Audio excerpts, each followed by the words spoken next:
Ghost money, an everyday sight in Singapore. The burning of ghost money dates back to over 1,000 years. However, this ancient practice is now threatened from various areas in our society, where it continues to be practiced beyond the 21st century. This film asks this burning question.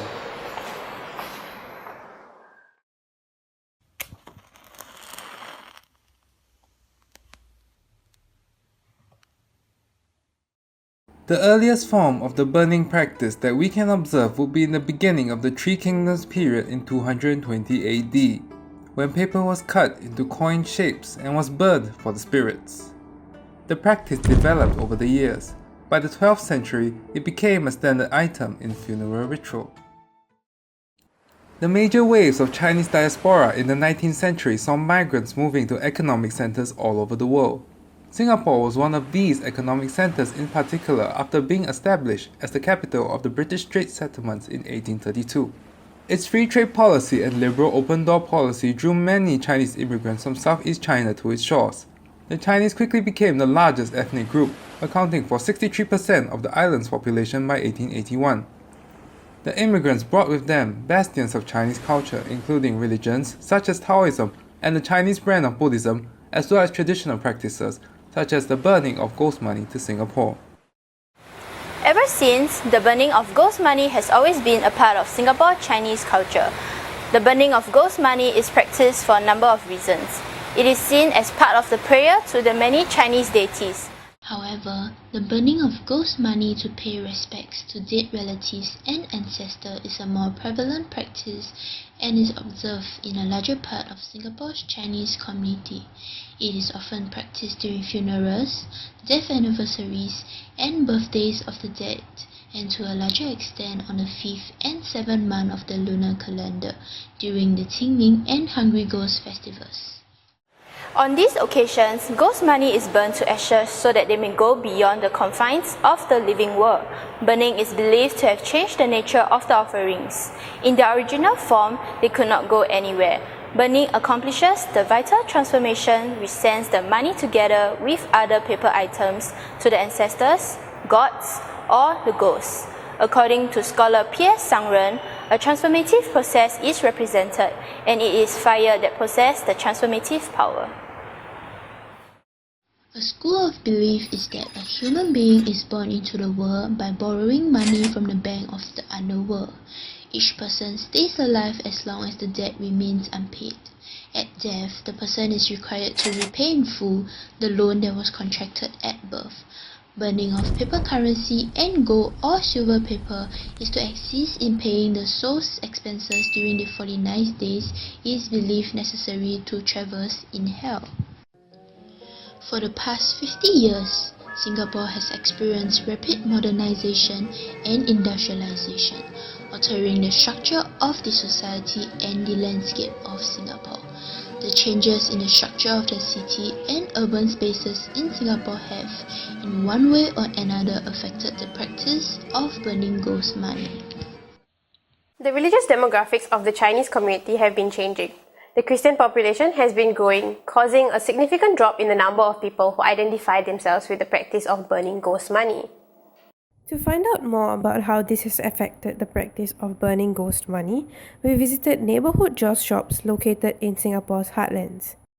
我是刚刚做差不多10年了，以前我先生做30几年了，他年轻就做了。对，然后你觉得好像这10年来有什么变化吗？像人们的以前10年前生意比较好啊，比较很多了，有些老的顾客已经过世了啊，他的儿女啊，就有些信教，有些又不大懂啊，就买少一点啊。他有过来买，我们就告诉他要怎样拜。他们也不太懂得怎样拜，就是看他们的喜欢还能力啦。如果他们能力好，就买多点啦；能力好像有时候能力不好，就买少一个意思心意，这样就可以了。With standardized learning of Mandarin in schools, most of the younger generation has lost touch with their dialect. As such, the knowledge of this practice is often prevented from being passed down from one generation to another. Wanting to understand more about how the burning practice was surviving in modern Singapore, we approached Professor Koh Keng Wee, who invited us to visit Tayang Gong Temple. Here, we had the chance to speak to Master Tan, a Taoist priest, Doris Yue, a temple volunteer, and Victor Yue, who is an influential heritage expert and preservation activist. So you can understand that the massive what you call urban renewal in Singapore has a lot of impact on tradition. And more so that especially for Chinese, even for Indians, you find that once our communication language is gone, a lot of things is lost. And bear in mind, most of the so-called transfer of knowledge and riches, everything is always from the grandma to grandchildren. So when the grandma cannot speak the dialect, cannot speak the language that you now conversing with, let's say now you speak English Mandarin, right? Your grandma only speak Mandarin, she cannot translate to you, right? She cannot transfer. So a lot of things are lost. And bearing in mind, most of us, when our forefathers come here, we are actually coolies. We are uneducated or illiterate. They only bring in the gods they know. To them it's profit to stop. They bring it and then they do it. So they depend on the Taoist priest or whatever priest to do their things. So you ask them, you ask grandma say, don't ask questions, just pray. Right? A lot of people always complain to me, my grandma never teach me. Hello? Don't pray on grandma because your grandma's illiterate.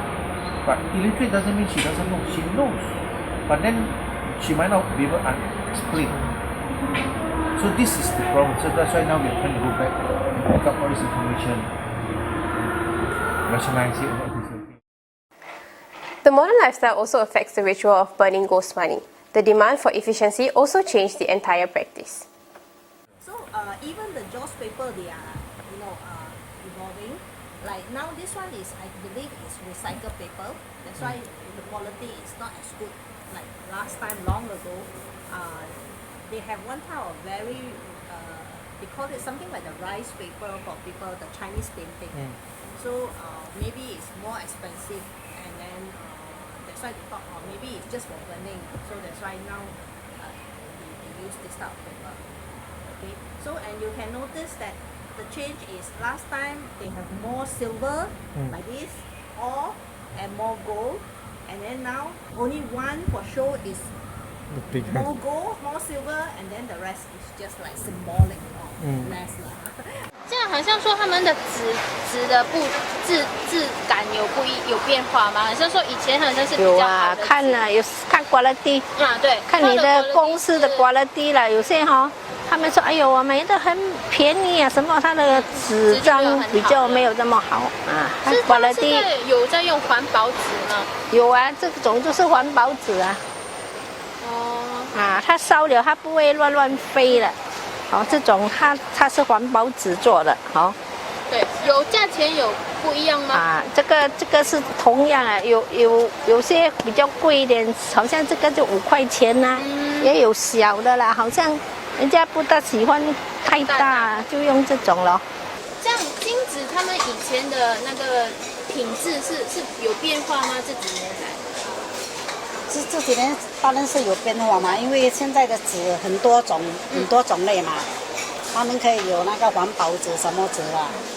现在好的纸会比较少现在好的纸。The quality of paper money is not the only thing that has changed in modern times. The ritual itself and how it is performed has also been compromised. Normally the Jaws paper, those days because the housewife or the devotees, they have more time. So before burning, normally they will fold it first. Like ingots. That's why they call the gold ingots and the silver ingots. Then it's easy for burning. But nowadays, because everyone is busy, so sometimes if no time, nobody will fold, and then they will just burn like that. And so those Jaws paper shop, so they are the entrepreneurship. They have people to fold it for you. Of course, they will charge more lah. 那他们现在还会去折吗？还是他们都是通常就这样烧？比较年纪比较大的，他们回家你用啊，就折。好像你没有空就这样烧就可以啊，没有什么没有规定说要还是不要。对对对，但钞票有很多种啦。就它有很像金子啊，现在就是以前他们都是会先把它折起来然后再烧，可是最近好像已经变成直接拿来烧了，就是这样的吗？你们认为为什么会变成这样？因为方便。以前大家都是在家里烧，他们自然在楼下直接烧。现在都去拿去庙里，你没有吃你一定不可以的，有吃才给，没有吃可不可以。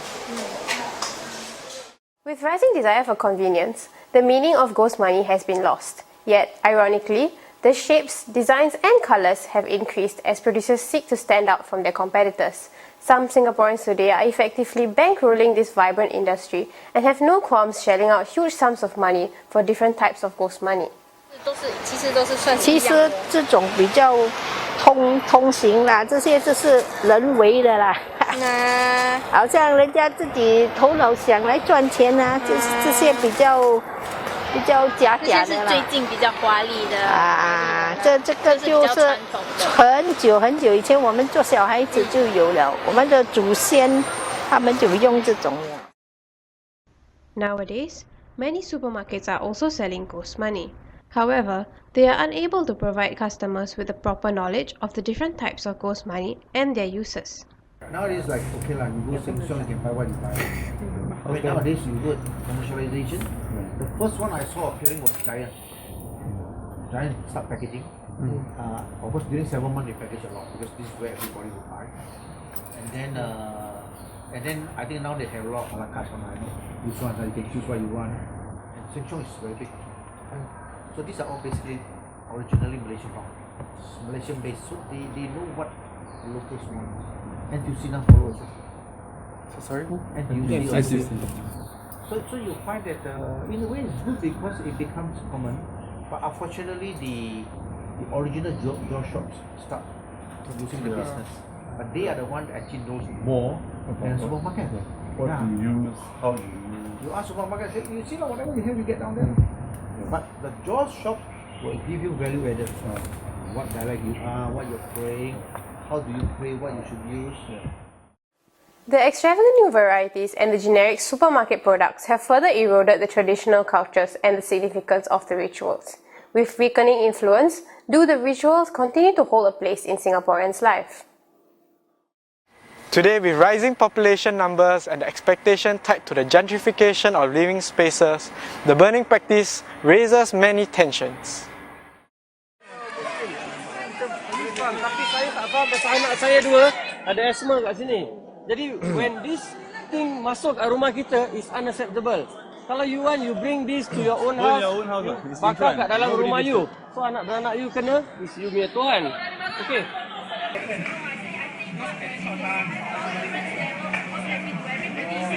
I know the resident here, Mr. Khan is our neighbor, everyone is our neighbor. I've been nice to everyone. Okay. Thinking and honesty. Mr. Khan, you take honesty in front of your back. Did I ever help you before? I respect you before? Okay, you come in as well. If you're not happy, you go HDB. You can go HDB and complain. You go and complain. You go and complain if you want to. Okay, we won't stop you. Many amateur videos like this can be easily found on YouTube and websites like Storm, demonstrating the extent of the conflict over the burning of ghost money. Figures from the National Environment Agency shows that in 2009, there was a monthly average of 55 feedback cases on the burning of ghost money. But in August and September of the same year, during the Hungry Ghost Festival period, the number of complaints almost doubled to about 102 on average. Often, the basis of this complaint is that it is a health hazard. The air quality drops due to the composition of particulate matters emitted when the ghost money are burned. These particulates and organic components are potentially harmful to health and can cause harmful biological changes to the body. The majority of Singapore population stay in high-rise HDB buildings. Burning of ghost money then becomes a safety hazard. And a lot of practice has changed. the Hokkiens always put the urn up in the middle, hanging. So in the HDB they also hang. And HDB say, this is dangerous. You drop, you're gonna kill somebody. And it took quite a while before they are able to convince one by one. So in my house, my row in my flat, there's still one family refuse to change, still hanging down there. So you see the changing times because of we're moving up to the HDB flats, everything changed. Burning those papers in a tin or in a urn becomes a problem. Right? In the old days, we live in the same kampong. All of us understand. Even though we have a mixed kampong, whether it be Indians or Malays, we accept it. Nowadays, we are forced to move into a HDB flat where we don't even know our neighbors, so we get complaints. Without proper measures for burning, the practice of burning ghost money becomes a fire hazard. Complaints about health concern regarding the burning of ghost money is common as well. We spoke to an ex-SCDF firefighter about his experiences with cases of improper burning practices. So is there any spike in like fire cases during the 7-month or the Qingming? Yeah, definitely. 7 month and if I'm not wrong, Qingming is 5th month, right? So that's when we are prepared. We tell ourselves, okay, the month is starting soon, so just get ready. I mean, based on experience also, there are days where it's like maybe, because we work 24 hours duty, so 10 days a month, so that's about 10 duties a month.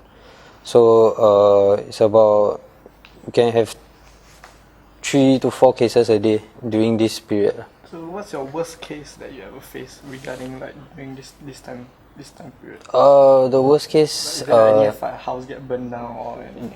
Usually it's not a house that's involved. It's usually because when people burn, incense burning is usually in open areas.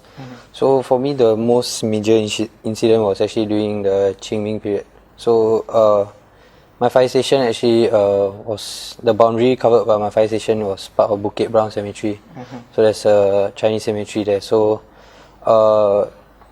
there was a case where actually we responded to a lot of cases during that month of Qingming. It was particularly bad because there was also the dry season.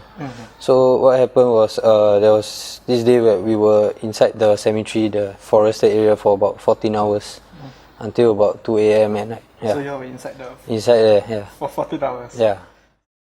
As a result of these concerns and complaints, the Singapore government has exerted its influence regarding the burning practice.